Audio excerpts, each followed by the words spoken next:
ನಮಸ್ಕಾರ, ಇದು ನಮ್ಮ ಬೆಂಗಳೂರು. ನಾನು ನವಿತಾ ಜೈನ್. ಈಗ ಹೆಡ್ಲೈನ್ಸ್. ರೆಬಲ್ ಸ್ಟಾರ್ ಆರೋಗ್ಯದಲ್ಲಿ ಚೇತರಿಕೆ, ಅಭಿಮಾನಿಗಳಲ್ಲಿ ಬೇಕಿಲ್ಲ ಹೆದರಿಕೆ, ವದಂತಿಗಳಿಗೆ ಕಿವಿಗೊಡದಿರಲು ಸುಮಲತಾ ಕೋರಿಕೆ.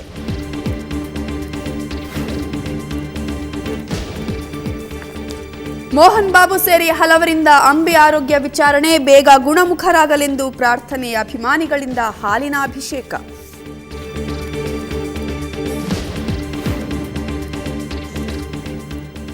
ಪೊಲೀಸರಿಗೆ ಸುಳಿವು ಕೊಟ್ಟಿದ್ದೇ ತಪ್ಪಾಯಿತು, ಆರೋಪಿ ಸಿಟ್ಟಿಗೆ ಗುರಿಯಾಗಿ ಜೀವ ಯಮನ ಪಾಲಾಯಿತು, ಚಾಕು ಇರಿದ ಕೈಗೆ ಕೊನೆಗೂ ಕೋಳ ಬಿತ್ತು.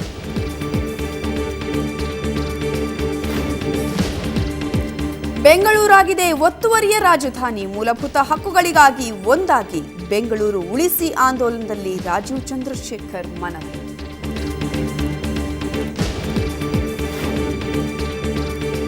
ಕಾಲೇಜು ಅಂಗಳದಲ್ಲಿ ಹಳ್ಳಿ ವಸ್ತುಗಳ ಮಾರಾಟ ಮೇಳ, ಹಳ್ಳಿ ಉಡುಗೆಯಲ್ಲಿ ವಿದ್ಯಾರ್ಥಿಗಳ ಮಿಂಚಿಂಗ್, ಶೇಷಾದ್ರಿಪುರಂ ಕಾಲೇಜಲ್ಲಿ ಹಳ್ಳಿ ಸ್ಪೆಷಲ್.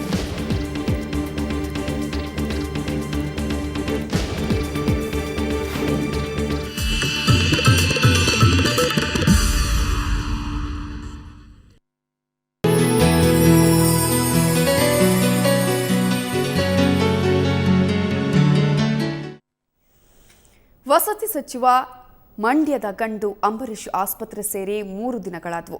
ಅಂಬರೀಶ್ ಆರೋಗ್ಯವಾಗಿದ್ದು ಯಾವುದೇ ಆತಂಕ ಇಲ್ಲ ಅಂತ ವೈದ್ಯರು ಸ್ಪಷ್ಟಪಡಿಸಿದ್ದಾರೆ. ಅದರ ಜೊತೆಗೆ ಈಗಾಗಲೇ ಸುಮಲತಾ ಅವರು ಕೂಡ ಮಾತನಾಡಿದ್ದಾರೆ. ಅದರ ಫುಲ್ ಡೀಟೇಲ್ಸ್ ಇಲ್ಲಿದೆ ನೋಡಿ.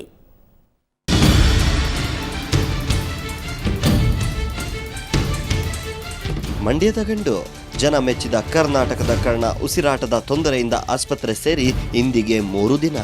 ಅಂಬಿ ಆರೋಗ್ಯದ ಸ್ಥಿತಿ ಬಗ್ಗೆ ಅಭಿಮಾನಿಗಳಲ್ಲಿ ಆತಂಕ ಹೆಚ್ಚಿತ್ತು.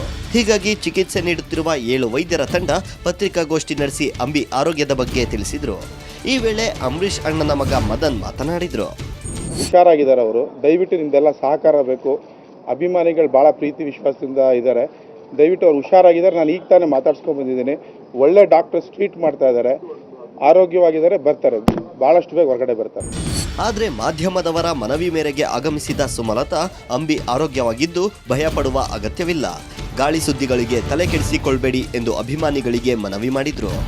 ದಯವಿಟ್ಟು ಅವ್ರ ಬಗ್ಗೆ ಯಾವ ಥರದ ಒಂದು ಸುಳ್ಳು ವದಂತಿಗಳು ಅಥವಾ ರೂಮರ್ಸ್ ಕ್ರಿಯೇಟ್ ಮಾಡಿ ಇದರಿಂದ ದೂರದಲ್ಲಿ ಎಷ್ಟೋ ಜನ ನಮ್ಮ ಫ್ರೆಂಡ್ಸು, ರಿಲೇಟಿವ್ಸು ಅಥವಾ ಅವರ ಅಭಿಮಾನಿಗಳು ಅವ್ರಿಗೆ ಎಷ್ಟು ನೋವಾಗುತ್ತೆ. ಯಾಕೆಂತಂದರೆ ಅವ್ರಿಗೆ ಏನೂ ಗೊತ್ತಾಗಲ್ಲ. What we are going through ಅನ್ನೋದು ನೀವು ಸ್ವಲ್ಪ ಅರ್ಥ ಮಾಡಿಕೊಂಡು ನಿಮ್ಮ ಕೋಆಪರೇಷನ್ ಬೇಕು. ಅಭಿಮಾನಿಗಳ ಆಶೀರ್ವಾದ ಅವ್ರ ಮೇಲಿದೆ, ಅದರಿಂದ ಅವ್ರಿಗೆ ಏನೂ ಆಗಲ್ಲ. ನಂತರ ಮಾತನಾಡಿದ ವೈದ್ಯರು ಅಂಬರೀಶ್ ಚಿಕಿತ್ಸೆಗೆ ಸ್ಪಂದಿಸುತ್ತಿದ್ದು ಆರೋಗ್ಯ ಸ್ಥಿರವಾಗಿದೆ, ಆದರೆ ಈಗಲೂ ಕೃತಕ ಉಸಿರಾಟದ ವ್ಯವಸ್ಥೆ ಮಾಡಲಾಗಿದೆ ಅಂತ ತಿಳಿಸಿದ್ರು.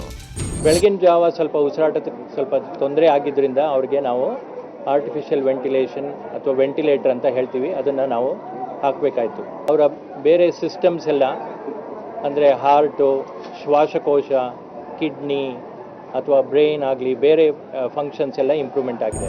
ಇನ್ನು ಲಂಡನ್ನಲ್ಲಿ ವಿದ್ಯಾಭ್ಯಾಸ ಮಾಡುತ್ತಿರುವ ಅಂಬರೀಶ್ ಮಗ ಅಭಿಷೇಕ್ ವಿದೇಶದಿಂದ ಮರಳುತ್ತಿದ್ದಾರೆ.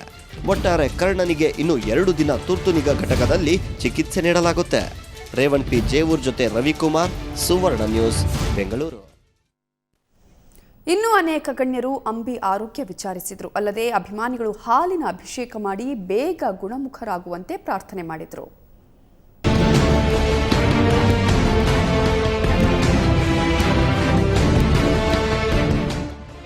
ಬೆಂಗಳೂರಿನ ವಿಕ್ರಮ್ ಆಸ್ಪತ್ರೆ ಇವತ್ತು ನಟ ನಟಿಯರು, ಗಣ್ಯಾತಿ ಗಣ್ಯರಿಂದ ತುಂಬಿ ತುಳುಕ್ತಾಯಿತು. ಯಾಕಂದ್ರೆ ರೆಬಲ್ ಸ್ಟಾರ್ ಅಂಬರೀಶ್ ಅನಾರೋಗ್ಯದಿಂದಿದ್ದು ಆಸ್ಪತ್ರೆಗೆ ದಾಖಲಾಗಿದ್ದಾರೆ. ಹೀಗಾಗಿ ತಮ್ಮ ನೆಚ್ಚಿನ ನಟನ ಆರೋಗ್ಯ ವಿಚಾರಿಸೋಕೆ ಗಣ್ಯರ ದಂಡೇ ಹರಿದು ಬಂತು.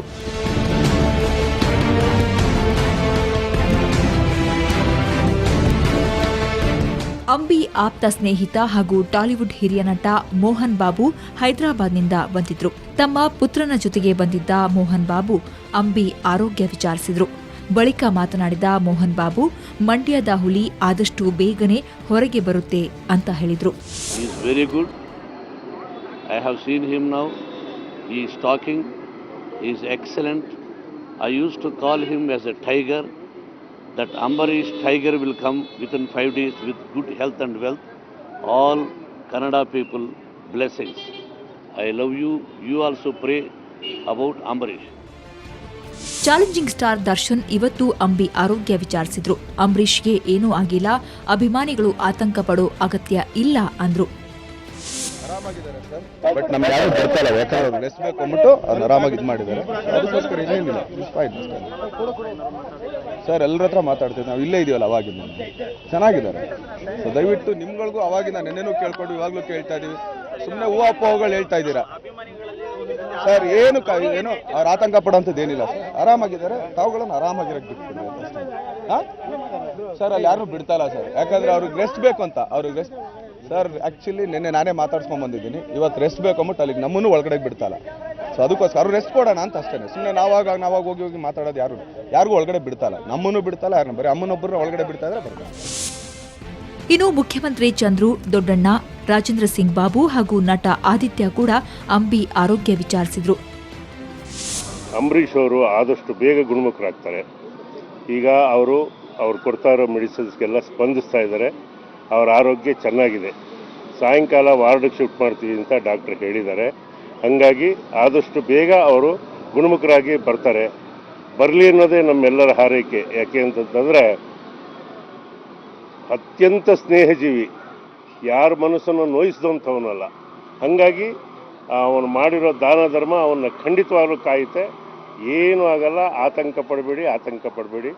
ಅವನು ಆರೋಗ್ಯವಂತನಾಗಿ ಆಚೆ ಬರ್ತಾನೆ. ನಮಸ್ಕಾರ. ಅರ್ಜುನ್ ಸರ್ಜಾ, ಯುವ ನಟ ಧ್ರುವ ಸರ್ಜಾ ಆಸ್ಪತ್ರೆಗೆ ಭೇಟಿ ಕೊಟ್ಟಿದ್ರು. ಸೂಪರ್ ಸ್ಟಾರ್ ಉಪೇಂದ್ರ ತಮ್ಮ ಪತ್ನಿ ಪ್ರಿಯಾಂಕಾ ಜೊತೆಗೆ ಆಗಮಿಸಿ ಅಂಬಿಯ ಆರೋಗ್ಯ ವಿಚಾರಿಸಿದ್ರು.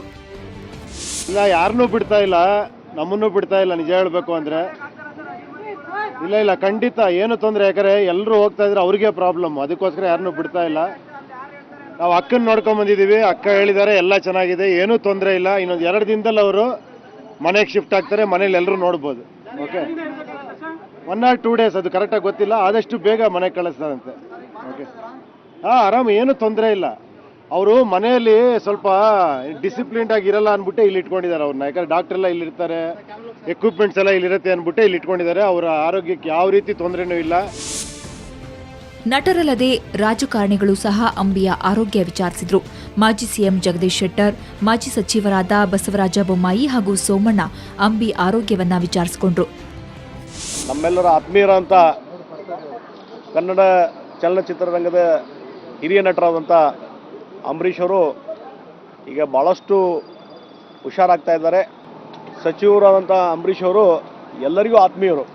ಹೀಗಾಗಿ ಅವರು ಆಸ್ಪತ್ರೆಯಲ್ಲಿದ್ದಾರೆ ಅಂತ ಹೇಳಿ ತಿಳ್ಕೊಂಡು ತಕ್ಷಣವೇ ಅವರಿಗೆ ಭೇಟಿಯಾಗಬೇಕು, ಅವರ ಆರೋಗ್ಯ ವಿಚಾರಣೆ ಮಾಡಬೇಕಂತ ಹೇಳಿ ನಾವು ಸೋಮಣ್ಣವರು ಇಲ್ಲಿ ಬಂದಿದ್ದೇವೆ. ಮತ್ತು ಅವರು ಆರೋಗ್ಯದಲ್ಲಿ ಭಾಳಷ್ಟು ಸುಧಾರಣೆ ಆಗಿದೆ. ಕರ್ವೆ ಅಧ್ಯಕ್ಷ ನಾರಾಯಣಗೌಡ, ನಿವೃತ್ತ ಪೊಲೀಸ್ ಅಧಿಕಾರಿ ಶಂಕರ್ ಬಿದ್ರಿ, ಮಾಜಿ ಸಚಿವ ಶ್ರೀರಾಮುಲು ಕೂಡ ಆಸ್ಪತ್ರೆಗೆ ಭೇಟಿ ಕೊಟ್ಟಿದ್ರು. ಅವ್ರ ಕುಟುಂಬಸ್ಥರ ಜೊತೆ ನಾನು ಮಾತಾಡ್ಕೊಂಡು ಬಂದಿದ್ದೀನಿ. ಅವ್ರು ಚೆನ್ನಾಗಿದ್ದಾರೆ. ನಾವೆಲ್ಲರೂ ಕೂಡ ದೇವರಲ್ಲಿ ಪ್ರಾರ್ಥನೆ ಮಾಡಬೇಕು.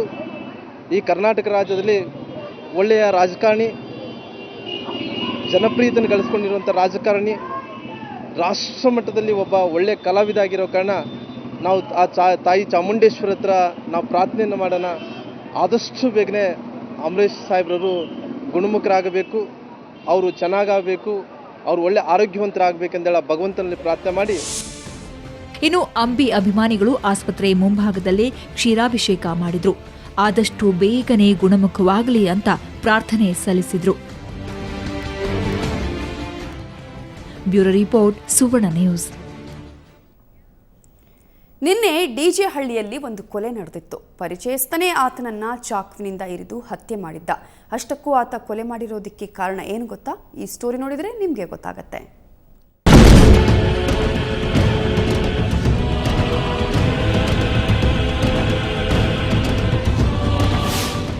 ಈತನ ಹೆಸರು ಅಮಿದ್ ಅಹಮದ್.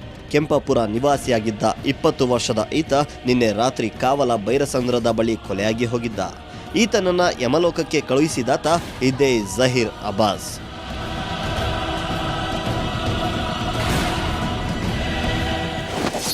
ಪೊಲೀಸರಿಗೆ ಸುಳಿವು ಕೊಟ್ಟ.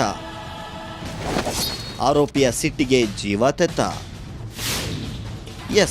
ಪ್ರಕರಣವೊಂದಕ್ಕೆ ಸಂಬಂಧಿಸಿದಂತೆ ಜಹೀರ್ ಅಬ್ಬಾಸ್ ಆರೋಪಿಯಾಗಿದ್ದ.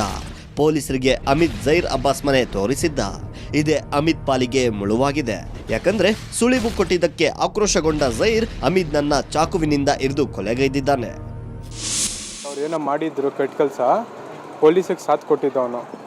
ಇಂಥ ಕೆಲಸ ಮಾಡಿ ತಪ್ಪು ಕೆಲಸ ಮಾಡಿದ್ರಿ ಅಂದ್ಬಿಟ್ಟು ಪೊಲೀಸವ್ರು ಸಾಥ್ ಕೊಟ್ಟಿದ್ದಕ್ಕೆ ಅವ್ರೇನು ಮಾಡಿದ್ರು, ಕರೆದುಬಿಟ್ಟು ಇವ್ರನ್ನ ಕೊಲೆ ಮಾಡಾಕೋರು. ಇವನ್ನ ನನ್ನ ತಮ್ಮ ಮನೆ ತೋರಿಸಿದ್ದಕ್ಕೆ ಇವ್ರೇನು ಅಪರಾಧ ಮಾಡಿದ್ರು, ಅದಕ್ಕೆ ಮನೆ ತೋರಿಸಿದ್ದಕ್ಕೆ ಕರ್ಕೊಂಡೋಗಿದ್ದ, ಅದಕ್ಕೋಸ್ಕರ ಹಂಗೆ ಮಾಡಾಕವ್ರೆ. ಡಿಜೆ ಹಳ್ಳಿ ಪೊಲೀಸರು ಆರೋಪಿ ಜೈರ್ನನ್ನ ಬಂಧಿಸಿದ್ದಾರೆ. ಒಟ್ಟಾರೆ ಪೊಲೀಸರಿಗೆ ಸುಳಿವು ಕೊಟ್ಟಿದ್ದೆ ಅಮಿತ್ ಪಾಲಿಗೆ ಉರುಳಾಗಿದೆ. ಬೆಂಗಳೂರಿನಿಂದ ಕ್ಯಾಮರಾಮನ್ ಲಕ್ಷ್ಮಣ್ ಜೊತೆ ವೆಂಕಟರಮಣ್, ಸುವರ್ಣ ನ್ಯೂಸ್. ಬೆಂಗಳೂರಿನ ಲಗ್ಗೆರೆಯಲ್ಲಿ ಗುಜರಿ ಅಂಗಡಿಯೊಂದು ಅಗ್ನಿ ಅವಘಡಕ್ಕೆ ತುತ್ತಾಗಿತ್ತು. ಬೆಂಕಿಯ ಕೆನ್ನಾಲೆಗೆ ಸಿಕ್ಕು ಭಸ್ಮವಾದ ಗುಜರಿ ಅಂಗಡಿ ಸಿಂಡ್ರಾಸ್ ಎಂಬುವರಿಗೆ ಸೇರಿದ್ದು. ಮಧ್ಯಾಹ್ನ 3:30 ಸುಮಾರಿಗೆ ಬೆಂಕಿ ಕಾಣಿಸಿಕೊಂಡಿದ್ದು, ನೋಡ್ತಾಲೆ ಬೆಂಕಿ ಇಡೀ ಅಂಗಡಿಗೆ ವ್ಯಾಪಿಸಿತ್ತು.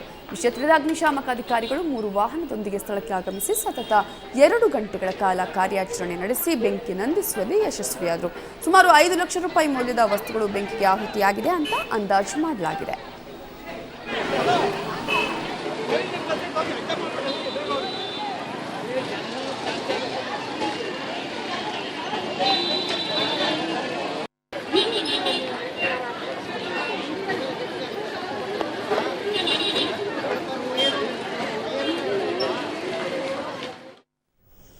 ಈಗೊಂದು ಚಿಕ್ಕ ಬ್ರೇಕ್ ಆದಮೇಲೆ ಮತ್ತೆ ನಮ್ಮ ಬೆಂಗಳೂರು.